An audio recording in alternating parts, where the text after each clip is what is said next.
Now, for those people within the karting industry will know this man here, Robert Schlünssen. Robert, obviously a winner of this event, this being your home circuit as well. I thought you'd be the perfect person to talk about the circuit. Vojens Motorsport Arena, 1.4 kilometres, it's been around since 1963. Just tell us first of all a little bit of history about the circuit itself. Yeah, welcome to Denmark, first of all. Yep. We got a big amount of drivers again, so I'm very happy about that. Yeah, that's my home track, called Vojens. Yeah, as you said, it started 1963. Yep. I've not been born there, so I cannot tell you so much about it. I was born in '83 and came to Denmark mid-90s. Yep. Got the track to know. Before that, there have been a European Championship in 1992. That was actually the last international competition here. We hope to get another one within the next years. And it was actually built because we have a military airport just on the other side. Yeah. And the army guys, they thought it was a little bit boring when they were not in the air. So they built a karting track. And that's where it all started. Yeah, I mean, it's quite funny because this morning we actually had a flyby by one of the Danish Air Force and going up into the air, sonic boom and all that. But the circuit itself, you know, we're talking about a lap that's just under around about 60 seconds. But coming into, so over the start finish line, turns 1 and 2, very, very fast double right-hander, you're carrying that speed. Are you constantly on the throttle after the braking point going into turn 1 and carrying that speed through?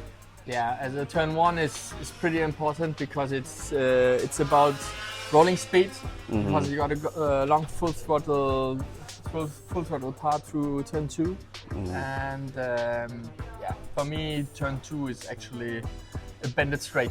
Let's say it like that. and then we go to the hard braking zone for the cambered right-hand hairpin at turn 3. You then, you know, you're hard on the power, but I've also noticed that drivers, including yourself, you know, you're stamping on that brake pedal really, really hard, and the back end's getting a little bit sketchy at the rear. But you have to keep that steering wheel straight, don't you? Yeah, that's right. It's like you.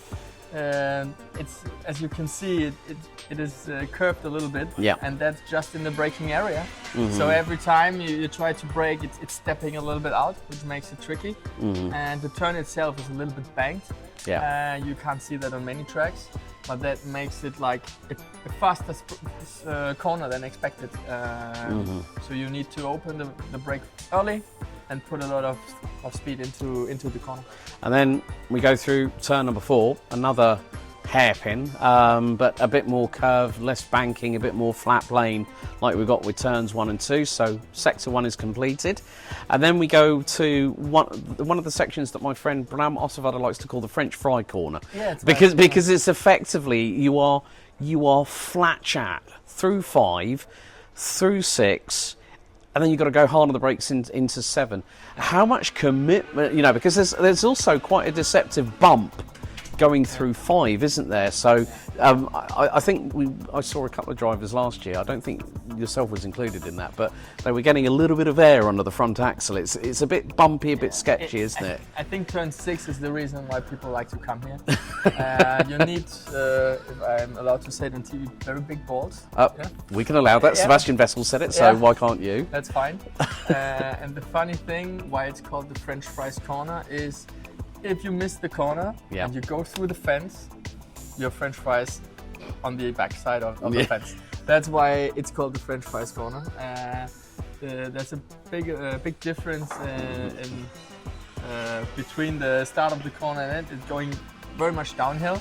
And that, you literally fly into the corner, which gives a big amount of adrenaline. And also the Puppel meter starts going into overdrive a little bit, doesn't it, as well? That's basically seat of your pants in German. So we go to turn 7, heavy braking zone into the 90 left, and then we've got a hairpin here at turn 8, which is also where the drivers will be coming onto the circuit to start their 2 formation laps before every single race.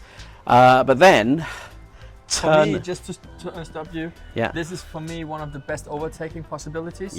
As you got the slow sector where it's a little bit more calm. So here on live stream, you're going to see a lot of action, in my opinion. Yeah. But then also we get to what I like to call a little bit of a deceptive corner, in the fact that turn 9 is a 90-degree right-hander, but you're taking a lot of curve. But there's also a little bit of there's a couple of bumps. Yeah. And I was looking at some of the drivers earlier on today during free practice, that some are going through quite gingerly just to get a feel for the corner. And then when there are those drivers that are up to speed, when you're flat, you're actually scraping the paint off the bottom of the chassis, aren't you? Because it's quite heavy, that bump. Yeah, many people are lifting off because they feel it's a little bit bumpy. But if you want to go fast, you need to keep it flat. Which is probably why there's a smile on your face, because you normally are. But then we go through to the final sector, through into the hairpin complex at turns 10 and 11. It's a good test for any car for straight line speed and braking prowess as well, because you need that all-round package to put the lap together here at Vojens. Yeah, it's basically it's the slower technical part.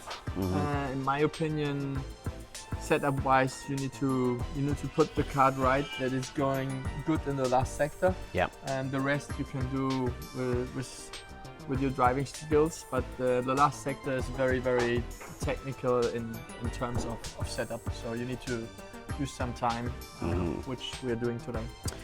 But then you've also got this long back stretch heading into turn 12, then you've got this sort of like piff-paff chicane. You've really got to nail that right to get your exit speed, like say if you're battling with another 3 or 4 karts, to get that slipstream. And we did see last year, we saw 2, 3 wide, and the starts can be quite chaotic as well here, especially like with say the pre-95s and the pre-2000s, that you've got to nail that corner pretty much spot on. Yeah, the last curb before you like hit the start finish straight is crucial if you want to overtake someone, because if you hit the curb right and like you are able to pass by. If you hit it wrong, you get passed. That's the way it is. Brilliant. Well, Robert, all the very best of luck for this weekend. Robert Schlünssen running number 22, his Birlart kart from the late 1990s, which ran at Val d'Argental, if I remember correctly, at one point.